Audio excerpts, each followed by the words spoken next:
I would hate to like know that I was dying so long in advance of actually dying. Buried alive? I don't even know. This is like 10 different deaths in one. Like it's dying of dehydration or like suffocation or starvation. Is Mr. Beast in there with you? It's so good.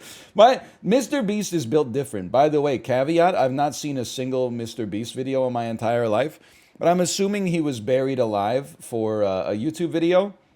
My ass would never trust anyone to do that. I'm not even, like, there's an infinitesimal chance that, like, they would just leave me down there to die. But, like, something could go wrong. You know how YouTubers are.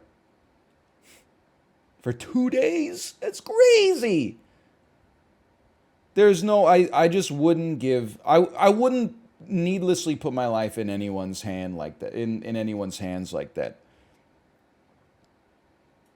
Yeah, they could accidentally, like when they're digging me out, they could like put the shovel through my forehead or something like that. Like it's just, I don't know. I wouldn't be happy. I don't trust anybody this much, even though there's such a small chance that they would like leave me to die. Anyway, I mean, this is pretty bad. But you know what? I honestly think it's kind of in the same tier here. It's not. These are things that are like, this is like, if I gotta go, sure. This is like, I guess it could be worse. This is like, I don't feel great about this, but I guess there's no way to win. And then these are like, please God, no. Poisoning? I mean, my understanding of poisoning is essentially that, by the way, thank you everybody for the gifted subscriptions. Thank you. You guys are sick if you're subscribing for this content, but you're sick. Poisoning? I'm just going to go ahead and say that's like mildly disturbing. I think you could have some poison that is like really bad. You could have some poison that's pretty quick, but by and large, I think maybe it's in like the same tier here. Turned into a vampire and exposed to sunlight. That's got to be like right next to burning. Maybe it's better because at least you're ridding the world of a suckhead, but still. Vaporized, I mean, this is the best. To have Dr. Manhattan just point at you and all of your atoms scatter instantaneously, I mean, this is the dream. This might be a little too much for some people. This is probably better than just about any way that you could actually die naturally, like, of natural causes. This might actually be like in a tier above. I'm getting a lot of +2s. Yeah, this is like in your sleep, basically. Airlock ejection. It depends if it like freezes you instantly or if it's like in Total Recall where like their eyes are popping out of their heads and stuff like that. Don't you like implode or something or explode? Your lungs okay, this seems pretty bad. Also, to know that it was my own that did it to me. I guess that would be pretty bad, too. I don't know if it's as bad as stoning, though. Maybe I'd put it like here? I want to see Chiblee do this list. To see if he can maintain a coherent mood throughout. Oh. Ants. Definitely, I would say like pretty much as bad as the birds, honestly. Ark of the Covenant face melting. I gotta be honest with you here. I'd say it's probably just mildly disturbing. With this, it's been a while since I've seen the movie. Didn't seem fun, but you do die in like. I mean, your face melts, but you die in like 15 seconds. It's not as good as getting you know, atomized by Dr. Manhattan, but you know you're dying though? Yeah, for like a second. I mean, within the relative context of this list, that doesn't seem that bad. They were screaming? Yeah, they're dying. Like, it's all bad. It's not like one of the options is like getting sucked off to death. Like, and you're like, well, you really put it in the same tier as getting sucked off to death? Like, they're all bad. There's no Xenia Onatop, you know, cowgirl pelvis crushing. You know, you just... What is blowing from a gun? Is this like being shot out of a cannon or shot with a cannon? Human cannonball? I would say that's not great. I don't know, man. It's kind of, how many times? This is like a real, they should give this test to like secret agents. If a secret agent can do this tier list and still, because you know, after like the 30th time you've asked yourself, would I rather be shot out of a cannon or die in an electric chair? Your brain is just like, what the hell are you doing? I don't know. I guess I'm not the kind of guy who considers like that this would be like, oh, a cool ride and then I would die. Like, I would be terrified while I was flying as well. So I think this is probably like, if I'm being real with you, I probably would rather do it than drown, but it would still be pretty, I wouldn't be happy with it. Crushing. So this doesn't seem like a boulder fell on this guy. I'm so happy we're getting into the media ones, man. It's the first 30 were too much. The ones that are just from movies, I can handle that. Okay. Oh, I think we're through the worst of it. So this is like they just put increasing amounts of bells on you until your body gives up. That's really bad. Yeah, I would put this, I mean, I'm going to say like maybe in the boiled alive tier. I think I would probably rather be crushed than boiled. But it's really getting to the point that's like, I'm not going to be happy about it either way. Let's be honest. What is declassed? This is an SCP, right?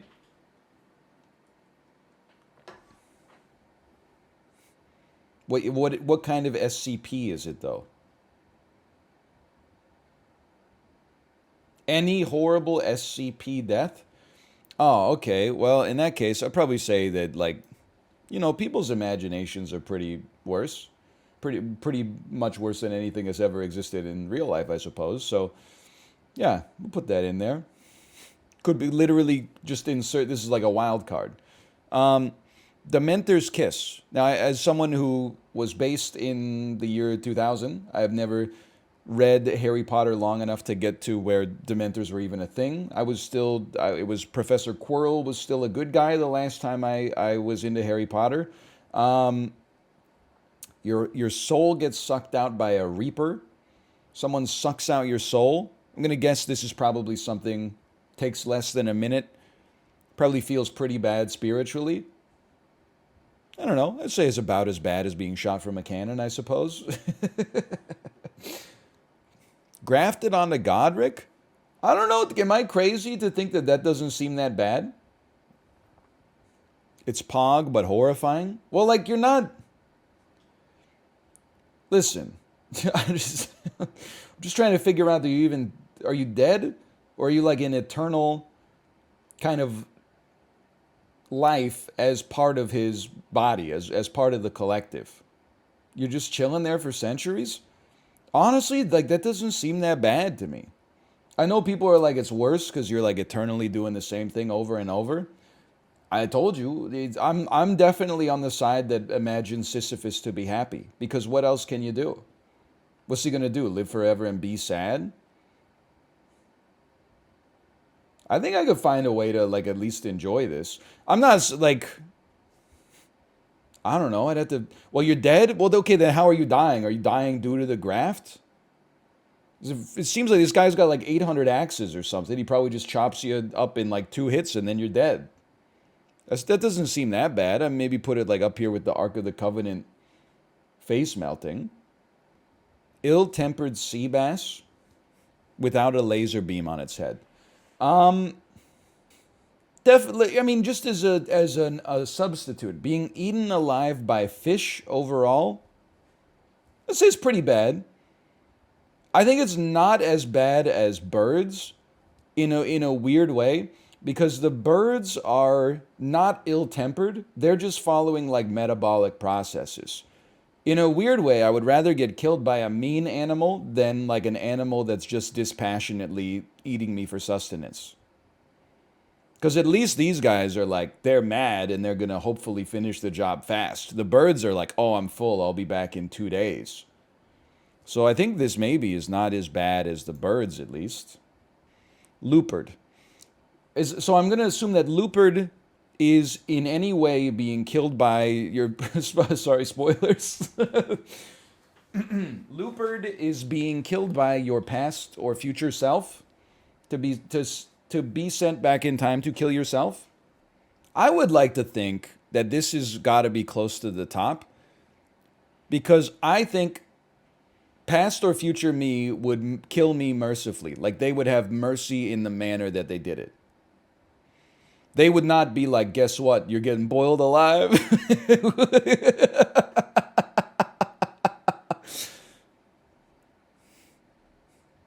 And if you lost, like, I think if you lost combat to somebody like in the gladiatorial arena and they killed you, you would be like, oh, not only did I die, I'm a scrub. But if I got beaten by me in combat and then killed, my last thought would be like, of course I beat me. Like, I'm awesome, you know? If you gotta go down to somebody, you'd rather it be yourself, probably. GG's me, we don't go again.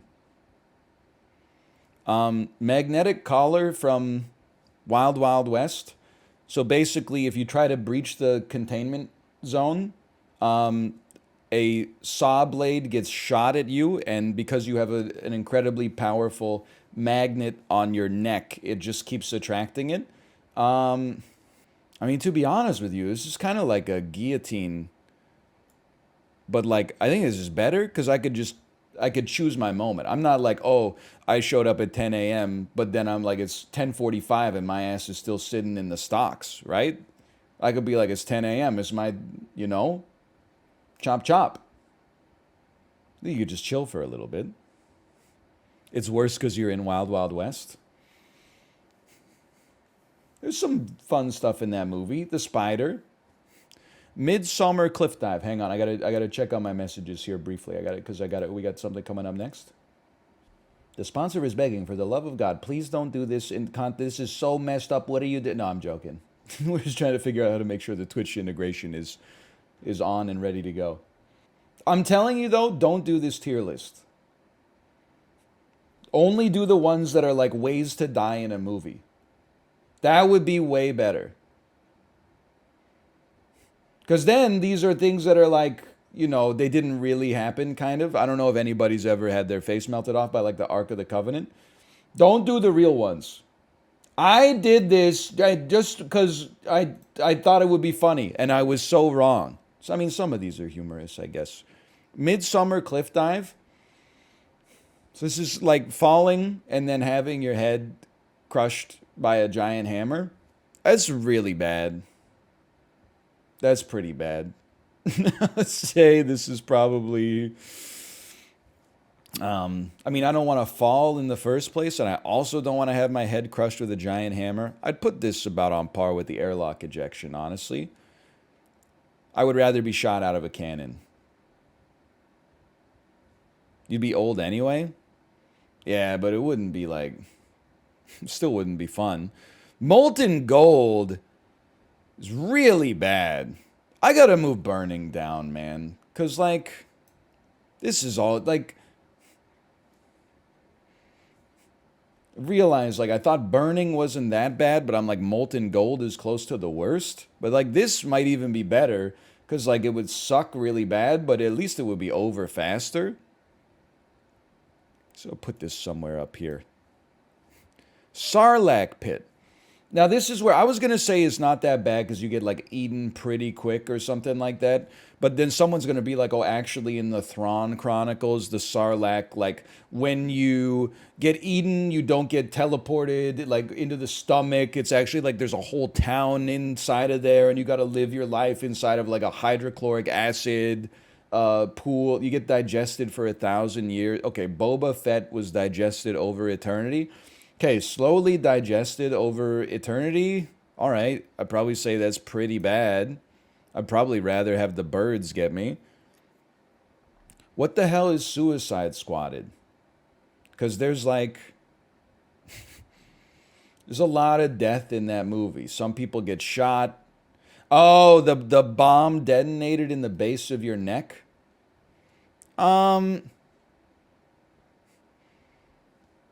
I would probably, I mean, that seems like, I would say mildly disturbing because you know it's coming, but then it's over. It might even be up here, honestly. It's the most merciful thing Viola Davis did in that movie.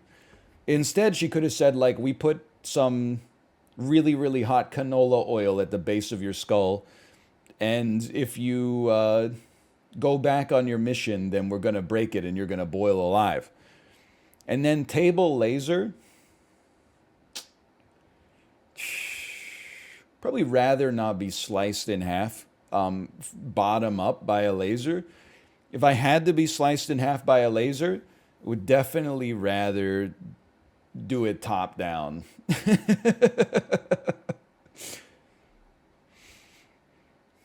Gonna go ahead and say that this would be pretty bad. I would even put it like right there. All right, slash marker me. Get this off my screen. Goodbye, sanest streamer. I feel bad. Hey, thank you, Yu Watanabe, for the gifted subscriptions. You know what? Sometimes you gotta push the boundary to know where your line is. My stomach feels weird. I'm okay. And now think about how much messed up stuff we could talk about, and people will be like, is this your first time here? You weren't here for the execution tier list? Kama Sutra tier list? Listen, I'm actually not going to do that one. But like, come on. How many positions are in the Kama Sutra? There's like hundreds, right? I mean, at some point, they're just... It's like when a video game has like 17 different modes, but everybody only plays like Team Slayer, right? You're like, come on. You didn't need, you got Team Slayer, you got Griff Ball, and you got Capture the Flag. What more do you need? Reverse Griff Ball? Okay, fine. Reverse Griff Ball. But come, now what do you, oh, it's Team Slayer, but you could, you know, it's cops and robbers, it's, come on, like, listen, I'll give you like, maybe like 7, maybe, but like 40 plus? That's crazy. Some of those, they just seem like an injury risk, honestly. Oddball, sure. Aren't oddball and griffball like the same thing? That's what I'm saying. Like 40 plus, like, come on, man. I don't want it to be like, it's like a game of Twister or something like that, right? You can mix it up in a different way, you know? One-handed. Hey, little mama, let me whisper in your ear. You don't have to, you know, what's the Flying Lotus? the Iron Lotus, the move from Blades of Glory? Okay, well, let's get this off my screen. I don't want to look at it ever again. He is gaming. He's hacking the mainframe. Sorry, there's like, listen, it's 10:04 a.m. Who's outside with this subwoofer-rich bass? I'm not even messing with you. It's a guy, it's 10:03 in the morning. It's a guy with his windows all down in a aftermarket wrapped Tesla Model 3, and his hair is so slicked back that he looks like Scarface. It's 10 in the morning, brother. He dead ass just pulled out a McDonald's hamburger. He's eating it in his driver's seat with the music cranked. Holy cow. I gotta close the window. That's what I needed after that tier list. Keep us posted? No, I feel weird about it now. Honestly, I think we should all just get along after doing that list. Hello, everybody. Dude, does the IOC still do DMCAs if you just call your stream something with the word Olympics in it? We're here ranking the Summer Games at the event with the rings. But it's a little bit gauche. It's a little bit old hat to be like, I love watching field hockey, you know? So here's how I was thinking would be a fun lens to rank these. We got 5 tiers. I'm going to rank them by my own personal acumen. And also, I mean, my risk of being injured or killed while attempting these events. Because some of these events I could definitely complete. And some of them, I believe, if I tried to compete in them, I would suffer physical injury and perhaps never recover. So I don't know, is this all the sports? Whatever, it's enough. And we can kind of infer from the logo what it is. So I'm going to call this like the bottom tier. I'm going to say attempting will result in injury or death. And then I think, I'm trying to think of what would be the good S tier, because I think I've got the rest like locked in, okay? This one is like, I could complete this event without being injured. I think B is, I could beat the average 12-year-old in this event. I could beat the average 35-year-old in this event. I think that's as good as we could do. Oh, no, you know what? I know what we do. Okay, so this, hang on. We got to move everything like up a tier. And then I think this one is, I could not complete the event. Because there's events that I personally think that I probably just, I could do it without being killed, but I would probably not be able to actually do the requisite amount. Like, for example, I don't think I could run a marathon right now. I might be able to finish it with just walking, but there's like I do not think, for example, that I don't know what this is, speed climbing. I don't think I could do this in. I don't think I could complete this event. If you can't complete an event, neither could an average 35-year-old. Yeah, I get it. You're an engineer. This is all for like entertainment. You don't have to worry about it too much, all that much, to be honest. Do some of the categories have like, is there a Venn diagram where there's a little bit of overlap between them? Yes, we're going to use something called dealer's choice, poetic license, in order to place it in the area that I feel most appropriate, whether for humor or alternatively for merit, I suppose. Okay, 3x3 basketball. I think this is a given. Could I complete the 3x3 basketball event? Yes. Could I beat the average 12-year-old? Maybe a few weeks ago, I might have said yes. But didn't Ludwig post a video where Slime went up against a 10-year-old in basketball and the 10-year-old sort of rinsed him? I didn't watch the video, but I think the implication was that he got rinsed by the 10-year-old. This is beside Do you think the that you could beat a child who was good at basketball? Absolutely, yes. I'm a grown man. The best 10-year-old in the country. Dude, I would dust the best 10-year-old in the country. Steph Curry, when he was a 10-year-old, you beat him. How tall is he? He's like 5'3". Dusted.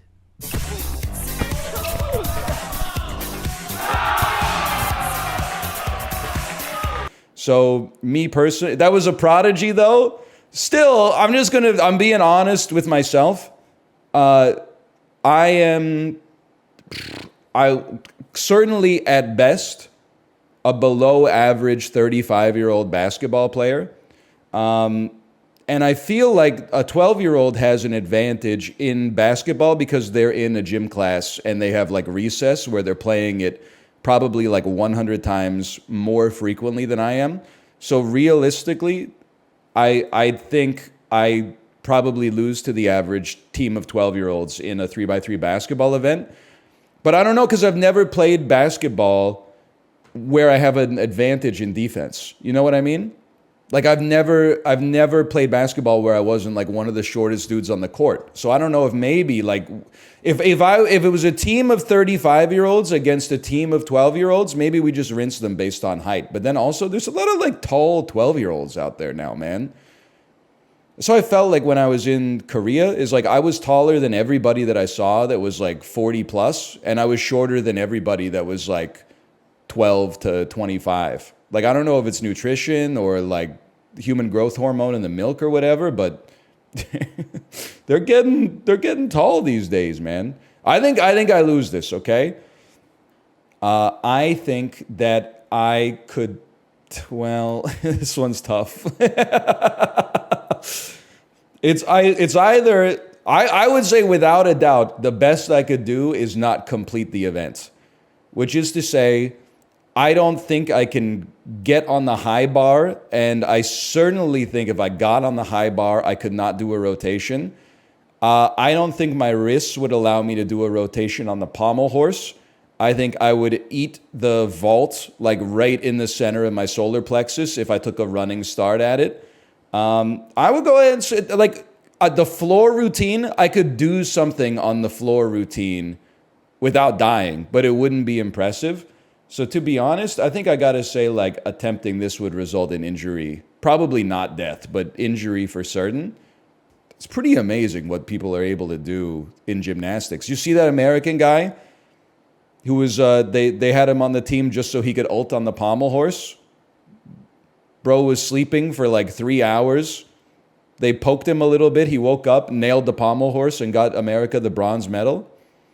The Olympics got some great moments, man.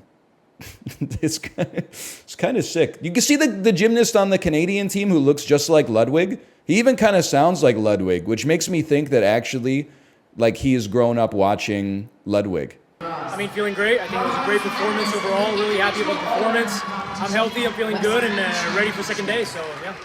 You might not know him if you haven't been watching Canadian Olympic entertainment, because we came 8th in the men's floor routine, which is last, but it's last of the best, I guess. It's better than coming 9th, I suppose. But he does, right? He does look like Ludwig. I'll tell you, if you watch this CBC, you would think that like Canada is rinsing everybody else in the Olympics. It's like 9 hours of just Canadian wins, and then you check the medal count, and you're like, what the fuck? We got like 3 medals. South Korea, China, and Japan have like 32 medals already. You would think like Canada's taking on the world, man. Although I did see part of that Canada versus France women's basketball game where like it was 18-18 and then France scored literally like 20 unanswered points and then just ran the table on us. I don't really know the relative rankings of women's basketball teams. I'm going to assume that America's probably number 1. Anyway, I feel like all 3 of these are sometimes like exactly the same. Like if in some events, if I could beat the average 35-year-old, I could beat the average 12-year-old. In some events, if I could beat the average 12-year-old, I could beat the average 35-year-old. But I think I would definitely complete synchronized swimming without being injured. I certainly would not drown. I can swim. And I could put my arm up in the air and like go under the water. Now, would it look good? No, it would look horrible. I've never done synchronized swimming, but I definitely would not drown. I could complete this event without being injured. Track and field, let's just call this like 100 to 400 meter dash. I'm just being real with you. We're talking the average. I beat the average 12-year-old and the average 35-year-old in track. I got the cardio, I got the VO2 max, I got the low resting heart rate, I got the optimal blood pressure.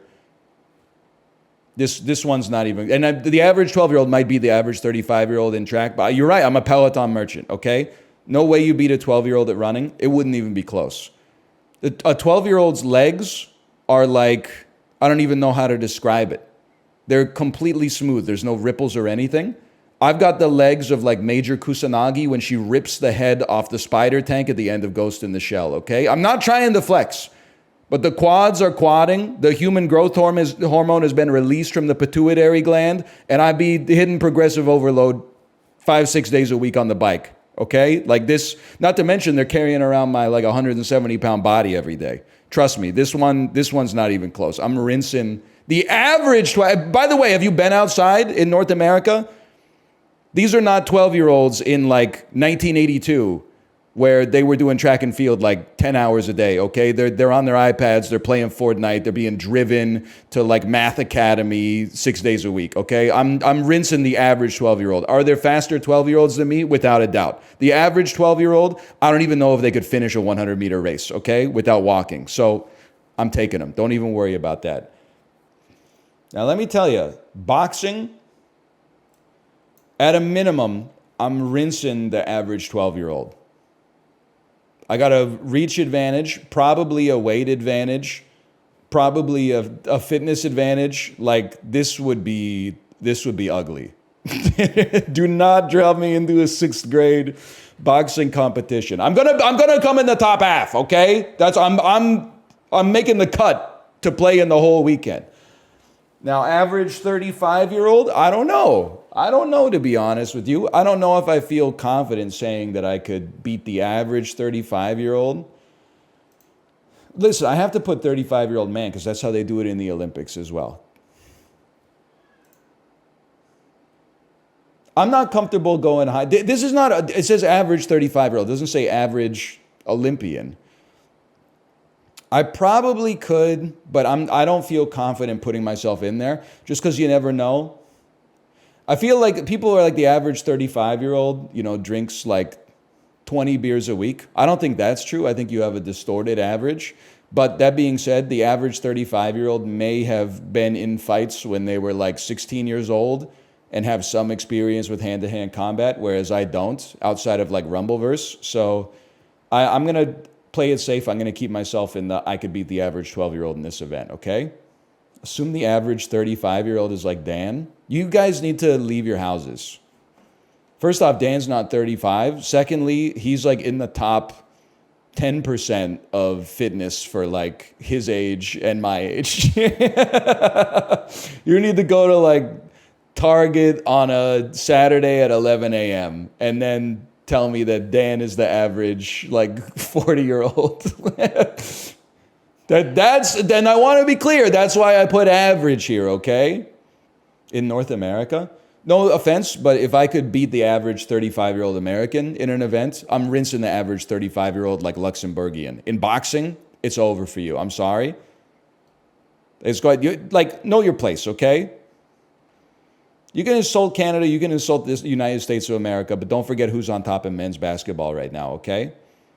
I would go sport for sport with the average Luxembourgian. Do they beat us in cycling? Yes. Do they beat us in taking 6 weeks off every summer to enjoy a vacation while having optimal work-life balance? Yeah, without a doubt.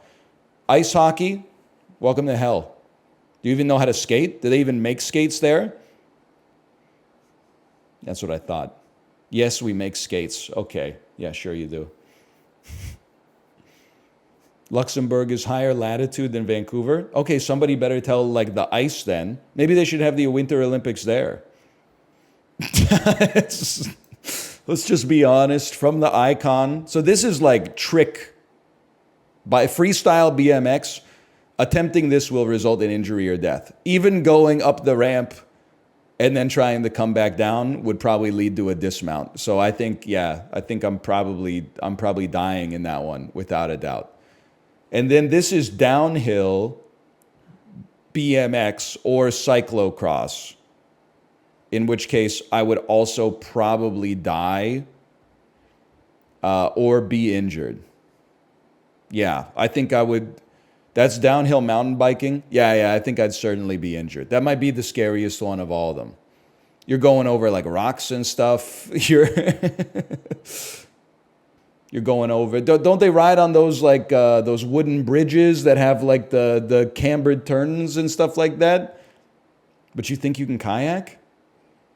The thing is, with the kayak, the river's pushing me along a little bit, but I can still like use my paddle to slow my descent. Whereas on the mountain bike, I mean, I can hold the brakes, but as soon as I hit like a pebble, I'm going ass over tea kettle, man. Isn't that true? Yeah, and mountain biking is like as soon as you hit the brakes, it's over.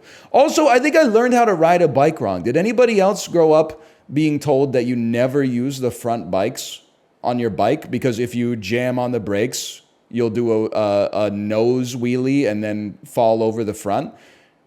Then you get older and you find out that actually you're just supposed to use both. Like, I feel like they taught me the heuristic of like never use the front brake, and then they're like, we'll get back to that in advanced lessons, and then they just sort of forgot about it, man. Okay. Both horse riding events, I'm just going to be honest with you. I know this one you just kind of like trot around. This is dressage, right? It's like making the horse walk all goofy to demonstrate mankind's superiority over other species. And this is like the agility course, the Germa agility course. Both of these, I think I get thrown from the horse and injured, possibly kicked in the head and killed. Even though this one is not at speed, I think just being on the horse is going to know that like this guy doesn't have control over me and he's going to bump me off and maybe like teabag me. So I think like these are both, I'm cooked on both of these. Field hockey, I feel confident. This one's a bit weird, but like mechanically speaking, I feel like I definitely complete the event without being injured. But I feel like the average 12-year-old team might beat me because they're closer to the ground, which means that they don't have to bend over as much for the stick to hit the ball. And when you hit 35, like you start to really feel it when you're bending over for that long. So I sort of feel like if you're on the younger side, like you have a bit of an advantage here. Also, I do feel like I have to say, like 12-year-old, some people in chat are talking like a 12-year-old kid is like a 5-year-old. In any of these sports, I'm beating a 5-year-old. I'm beating like 100 5-year-olds at the same time. But like a 12-year-old, they've been on the earth long enough to like get some practice. They got a little bit of exercise in recess and gym class and stuff like this. But like, maybe the top should be like, could I beat the average like 22-year-old or something like that? Okay, maybe I couldn't beat 100 5-year-olds in skateboarding, but 15-year-old is like peak physicality? What are you doing? No, it's not, man. Like okay, maybe in the normal populace, okay. Like in the average populace of people who graduate high school, then go to college and then work like a white-collar job, yeah, probably like 18, 19 is like your physical peak because they're forcing you to do sports and exercise in school for a while at least. But like there's a reason that, the best professional athletes in the world are like 20 to usually like 28 years old, I think. 15 is crazy. Like if you throw a 15-year-old LeBron James into the NBA, dude's putting up like 2 points a game, I think. So why wouldn't you beat the average 12-year-olds in hockey? Because they're closer to the ground, man. They're closer to the ground so they don't have to bend over as much. And they got less wear and tear on their joints. So the best hockey players are shorter? No, but they're professional hockey players, man. That's the difference. These are average motherfuckers. We haven't trained for this shit, man. I'm telling you, I think the kids will impress you in this one because they don't have to bend over as far to get their sticks on the ball. Hey, you can make your own list if you want, okay? Handball. This is kind of a technicality. I could not compete in the event because I don't know the rules. It doesn't seem like it is that dangerous, but I don't know what I'm doing. Honestly, we don't really play that stuff in North America. All you do is throw the ball? What do you mean, though? You grab the ball and throw the ball? I'm putting it here because I don't know what I'm doing. I'm going to touch the ball with my feet, and then a bunch of like Swedish guys are going to execute me or something. I don't trust myself to be here. I would recuse myself. Judo, attempting this will result in injury or death. Now, I feel like Olympian martial artists, they would realize very quickly that they outmatch me by a factor of 100. But on the first throw, before they knew my power level, whatever they did would probably cause me to have to withdraw from the competition, if not be paralyzed for life. So I'm going to just be realistic about that one. I think attempting this would result in injury or death. They could tell from your stance. Oh, really? Really? When I walked up and hit him with one of these?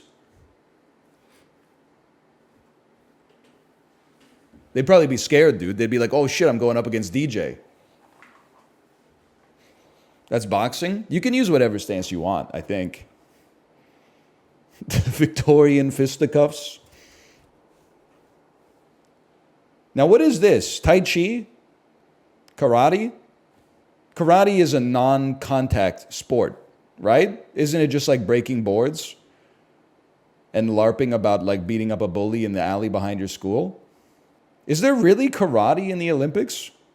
I'm going to make some people very upset when I say this, but like, I thought karate was kind of like, what's the word I'm looking for? I thought it was kind of like cardio martial arts. Like you do it to stay in shape and like throw some strikes, but you don't actually make contact with your opponent. Because I don't want to get myself in trouble here, but I remember Kate telling me, she's like, I'm pretty strong. Like when I was a kid, I was in Taekwondo and I was like a yellow belt or something. I don't know what belt she was. And I was like, before I knew what Taekwondo was, I was like, whoa, that sounds like pretty serious. Like I thought it was like Krav Maga or something like that. Then you actually like see Taekwondo and it's like a bunch of 10-year-olds that are like posted up. And then the coach goes like, you know, do something. And they go, ha! And you're like, you're not breaking that shit out if you end up getting into a brawl or something like that. That's a North American thing. This shit was in Korea, man. This is in South Korea, like the birthplace of Taekwondo. And then what is this? Because isn't this karate? This looks like Morpheus versus Neo, man. Judo is the throwing, that you throw them with the belt. One of these is, there's demonstration karate, and then there's that's Taekwondo. This doesn't make any sense to me, man. First one is kata, which is non-contact. Okay, well, if the first one is kata, which is non-contact, I could complete this event without being injured. I don't think I could beat the average 12-year-old because that's like the prime demographic for karate, I think. Not to be rude. I think it's just like if you run a martial arts academy, probably like your average karate patron is like 9. So this seems like the further away you get from that, like the more in trouble I would be. Could I beat the average 35-year-old? I don't think so. Because like I never took karate, and maybe like the median 35-year-old took it for like a year or something like that. And then this is sparring. Basically anything with hand-to-hand combat, I would be killed, I think. Or not killed, but immobilized. Disarmed. Now, am I correct in the assumption? Probably not, now that I look at it. Is this like triathlon? This is marathon swimming? It's in the, okay, no, I recognize it as outside. What's the length? 10 kilometers? Because this one is kind of like a technicality. There's no shot I'm completing a 10-kilometer swim. That's a given. So let's just start with here. But I don't think I'm going to drown because they will rescue me. Like there's going to be boats like following the athletes around and I'll go like, hello, please take me out. But I don't think that's a technicality. You might say like there's people around in all the sports. Yeah, but like no referee is stopping me from breaking my neck in the 27-meter dive. Like they would have to be the Flash. So I think I'll definitely take a DNF on this one. I would not die, but I could not complete the event. That's a given. Now, this finally, cycling in the velodrome. It's not even a contest. This is peak for me. The average 35-year-old is getting cooked in this. The average 12-year-old is getting cooked in this. This is like basically level ground. There's no gravity working against me. This is road cycling. It doesn't matter. They're cooked. The bicycle moves. This is the velodrome. Oh, you're right. It doesn't matter. They're done. As long as I'm in control of the speed instead of Isaac Newton being in control of the speed, it's over. I know how to steer. I've ridden bikes, man. We fished out our real bicycles, and I took it on a trip like in the alley, and I fell off almost immediately. I think I'm not used to steering, and also like I'm not used to my legs having like that kind of power. Like I'm used to normie legs. You got nothing to worry. The average 35-year-old. I'm telling you that we're doing salami slicing here. This is a take that's going to give me a lot of -2s. I have no problem seeing cyclists on the road. Every time I see a cyclist on the road, I do think to myself, first, emotionally, I'm like, but I could be going 5 kilometers an hour faster. But then I think, but if these guys weren't on their bikes, they would probably be in cars. And then I would be like 250 meters back because there would be like way more traffic on the road. Like yesterday was the first day in the summer where it really rained all day. And when I went to pick up my daughter from daycare, it took me a lot longer to get to the daycare because instead of cycling, more people were driving. So I had like way more traffic to deal with. And I realized that even though the cyclists sometimes make you go a little bit slower than you want to go, that it pays for itself in the fact that they're not in cars, slowing everybody else down as well. That being said, I always try to like clock their speed by matching them to my speedometer. The average 35-year-old isn't even out there on the road. The 35-year-olds that are out there on the road, they are sending their best. And the best is not good enough, okay? Now, I understand that they're commuting to work. They're not trying to compete in like the Tour de France or something like that. But there's a lot of times out there when I'm like, you're not even pedaling. Like, you're coasting on a flat, man. You're coasting on a flat. Get a life, okay? Get an e-bike or something like that. There is no, the average 35-year-old, I'm taking them to the mat, okay? It's over. You don't want to be drenched with sweat at work. It's done.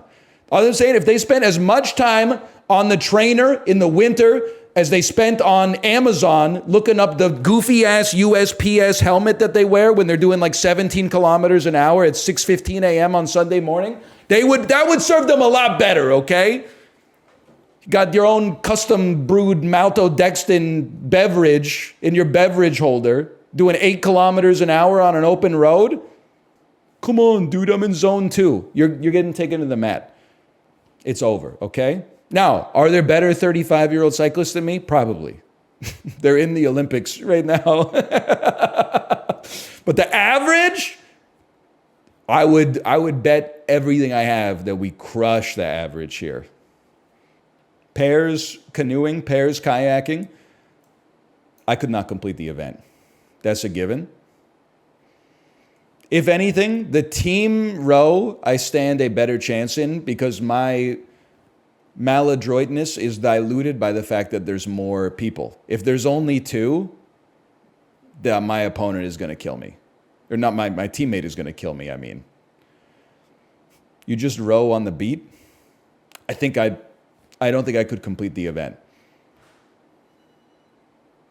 I think I would be gassed. It's a different kind of cardio, man. The biking, like at this, I know you'd think like the cardio is transferable, and in some ways, I think it is. Like I think you can go like biking to running, and for the most part, you're like your heart and lungs are doing the same thing. But like as soon as you involve a considerable amount of like upper body musculature, I'm like, it's a different ball game, man. It's more anaerobic, I think. You push with your legs, though. Listen, my foundation for this is like I'm in a boxing class right now, and I thought that I was gonna I basically thought the coach was gonna be like, holy cow, who is this guy who's not even sweating during the boxing class because his cardio is so good? I was humbled very quickly, like 40 minutes into the 60-minute boxing lesson. I was like, holy shit, this is like a completely different ball game, man. Like the lungs and the heart were doing okay, but the arms and the shoulders and the lats were hurting like a son of a gun.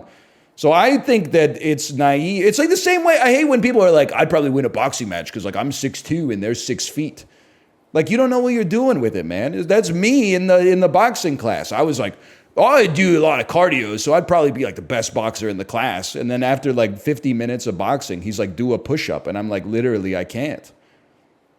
You know, I think you got to be honest about your about your physical abilities. Having not really rowed, I don't think I'm completing the distance of the rowing event, man. I'll be honest with you, rugby, I'm beating the, I don't know where I placed it. Where's rugby? Where did my rugby go? Copium? What do you, they should be scared. There's a reason 12-year-olds don't compete against 35-year-old men in rugby. This tier list doesn't make sense. It makes perfect sense. By that logic, judo should be up there. Nah, I don't think so. It's not as funny this way. In rugby, I'm beating the average 12-year-old. Now, am I beating the average 35-year-old? In this case, I think no, because I think the average 35-year-old man in North America has 30 pounds on me, and I think that makes a big difference. If I get loose, I'm probably getting the score, okay? And neither of us are kicking the ball through the fucking uprights. This goofy-ass fucking, like, durian shape or whatever. But I'm rocking a team of 12-year-olds. That's not even close. Okay, surfing. I'm not completing the event. That's a given. I really don't. It's one of those things where I think I'm lucky that I'm not even close to good at it. I don't think I would die, man. Because I think I would paddle out on my stomach and then try to stand up and then fall down and then just like swim back to shore. If I was like a little good at surfing, the risk of death would be higher because I could actually get myself into trouble. But like, I think because I'm so ass at surfing, I couldn't really get myself out deep enough to not swim back to shore. I saw a pro almost die the other day. Yeah, because they're like hitting the waves, man. I don't think I'm even making it to the queue. As a result, how would I die? Like, I can swim. I don't know. I guess I should have mentioned that closer to the start of the segment. I wouldn't say I'm a great swimmer, but I can comfortably swim. So I don't think I'm really surfing. Don't get me wrong. But like, I don't think I'm dying. It's in Tahiti this year? Where the fuck is Tahiti? Aren't the Olympics in France? They're doing the surfing in French Polynesia? Waves up to 7 meters. Again, I'm just telling you, it doesn't matter because I'm not going to get hit because I'm not making it. Like, I'm not making it. Olympic surfing is the most dangerous sport. Yeah, if you're good at it. I know it sounds like counterintuitive, but I'm like, if you're ass at it, I think this is one of those sports that's like less dangerous if you're ass than if you're good. Because if you're good, you're getting on the wave, but if you're ass, you're not even making it to the lineup. So I don't see myself drowning, man. It's the same as climbing. If you're like decent at climbing, that's scary because you can get high up there. If you're pure shit at climbing, you know, you might break your tailbone or something like that, but you're probably not dying. I think, where did I put this? I think I could not complete the event. That's a given, but I don't think attempting it would result in injury or death. Diving is like, of these sports, maybe the most dangerous, I think, to be complete ass at. Is that it's got to hit like concrete if you land like parallel, right? Jumping jacks? This is taekwondo. This is karate again. This is kicking. I'm not trying to be a hater. I didn't realize taekwondo was like a real contact sport. I thought you just punch while looking at yourself in the mirror. And kick. You're thinking of Tai Chi? Tai Chi is like yoga, right? Tai Bo is like Zumba. And Danny DeVito is Torgo. Is that a Train lyric? She does Tai Bo, reminds me that there's a room to grow. Yeah, yeah, yeah, yeah. Tell me. I mean, any martial art in which I come in contact with somebody, there's a serious chance of injury or death, I would definitely say. Now, this one I'm going to catch some heat for, or maybe I'm not. I'm not good at tennis. But by virtue of having played tennis a little bit as a kid and also having played tennis a little bit now as an adult, I'm beating the average 35 or 12-year-old. That's a given. Because I just got through a tennis class with the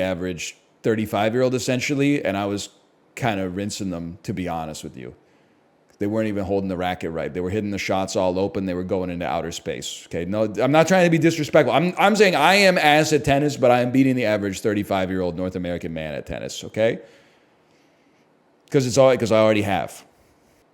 Rugby should be under injury or death. What are you talking? If I'm playing against 12-year-olds, I'm killing them in rugby, man. Who's gonna injure me? If I don't injure myself in rugby, the average 12-year-old is not injuring me. Then put judo there? No, I'd be hurt badly. Okay. Trampoline. I don't think I'm dying in trampoline. I'm kind of throwing this to the same axioms as speed climbing and surfing. I think if you were good enough to get insane height on the trampoline, you could definitely die. But I just don't think I possess the ability to get high enough on a trampoline to do serious damage to myself. Nah, you know what? I think you're right. I thought about it for a second. I was like, if could I bounce up and down on a trampoline without hurting myself? Yeah. As soon as I try to work in some kind of twist or something, yeah, there's a real risk there. You got me. Also, someone in chat said literally people injure themselves on these like every day, and you're right. That I think in that case I have to just default to Occam's razor. Like there's a park in Richmond that's like one of those indoor trampoline parks. I think like every few years they have like a death. There is no I'm not trying to be like an overprotective parent.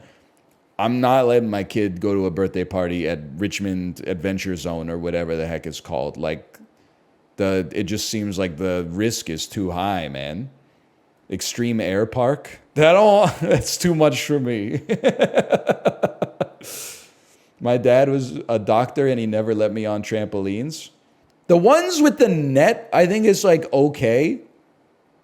Like at least you're not gonna like have an America's Funniest Home Videos where you get like off the trampoline and like smash your neck into the concrete or something, but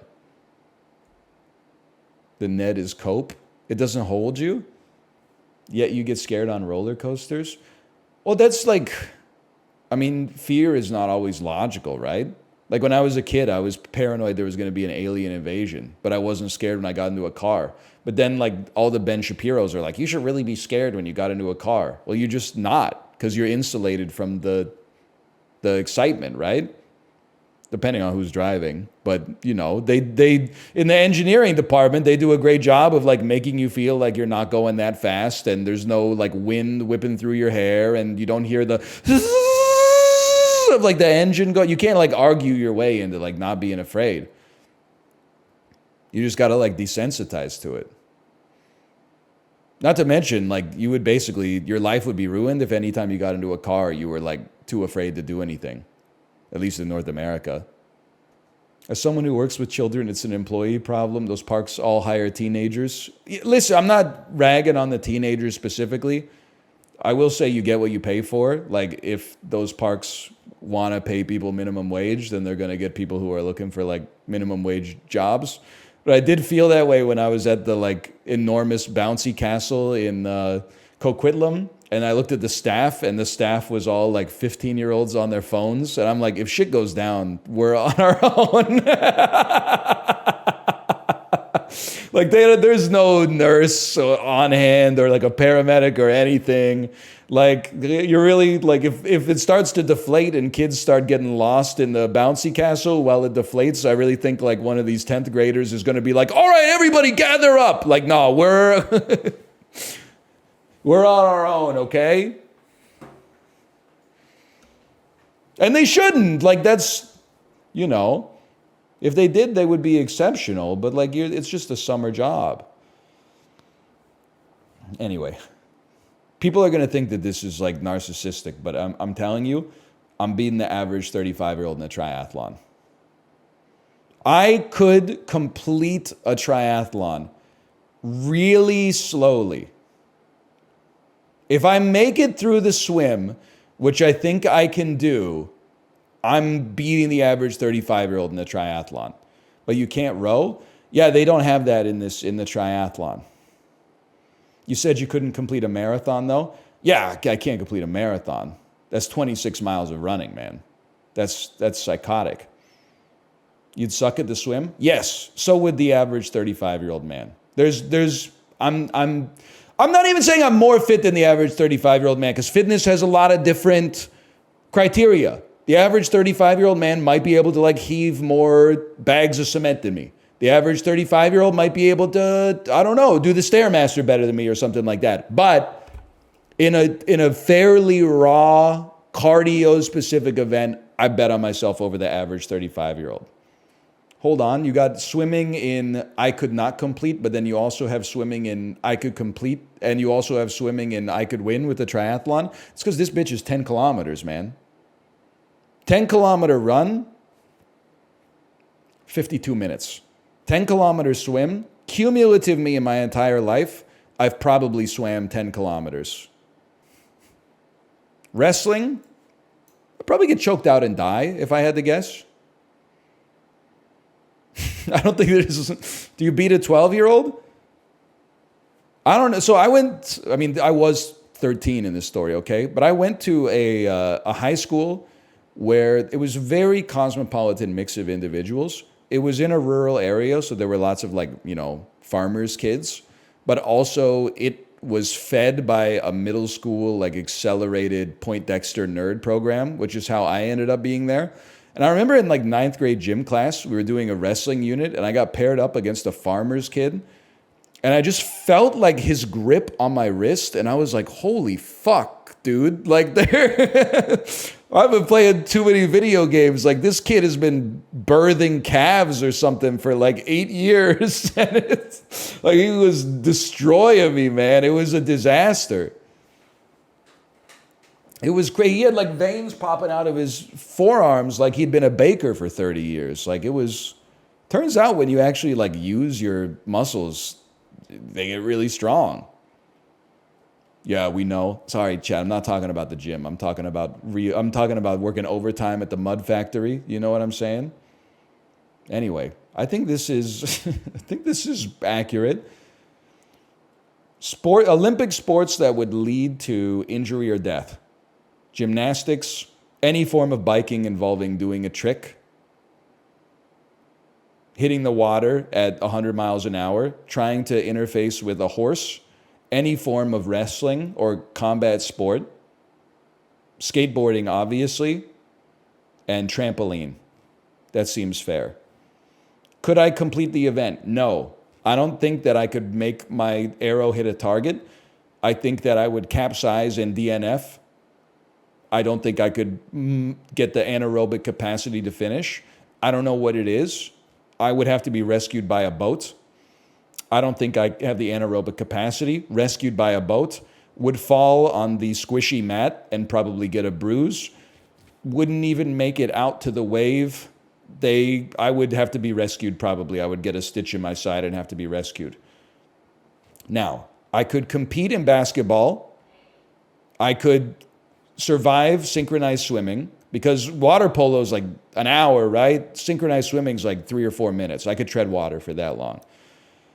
Baseball, field hockey, any sport that doesn't involve a long time in the water. If you're standing with normal shoes on dry land, I'm making it through the event. What about Paralympics? They would probably all be I could not complete. In good faith. From a seated position, I don't think I could shoot a basketball and get it in the basket. Maybe 3 times in 100 throws. Without being able to generate that force from compression, I don't think so, man. As if you could do it standing. You put me on the free throw line and give me 20 free throws, I'm making 4. It's not good. I bet I'm hitting 4. Underhand? No, man. Skyhook. Okay, Kareem. I know you Googled skyhook. Anyway, I could beat the average 12-year-old in weightlifting, rugby. I don't know why this one's so controversial. You ever see that It's Always Sunny in Philadelphia episode where they're beating up the middle schoolers? This is, admittedly, that's fiction, but that's how that shit would go down. It's over. Unless they were from New Zealand, in which case I resign. But 12-year-old. This was debatable, but in fencing, I thought it was. Chad basically told me you could beat a 12-year-old in fencing. Boxing, it would be ugly. Let's just put it that way. Beach volleyball, I believe. And regular volleyball, I believe. And then, sorry, the average man my age doesn't stand a chance in these 7 out of 100 Olympic sports. Flat land cycling, sprinting, racket sports that aren't table tennis, rhythmic gymnastics was a little bit controversial as well, and the triathlon. Average 35-year-old, okay? Gotta catch a hunker, a grouper, or a tuna. Gotta catch a hunker, a haddock, or a cod. Gotta catch a hunker, albacore. What the hell, man? How did I get nothing from the sea? Now we gotta switch it up slightly. Don't remember. How does the tune go during this part? Oh, Jesus.